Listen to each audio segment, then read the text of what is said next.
Hey everybody, it's Brooke with WTI. I am so excited that I now have these glass food storage containers from Fusion Gourmet. These containers are not just for leftovers. You can actually bake right in these.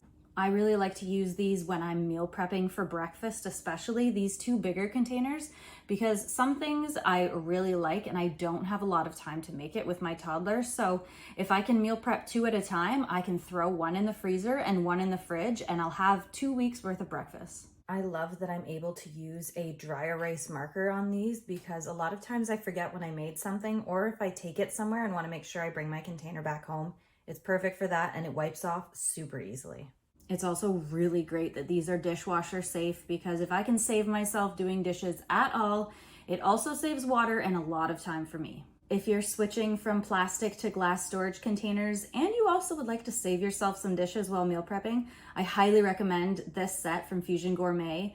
It is the only thing I've been using lately and I absolutely love it. And you will too, but that's just my point of view.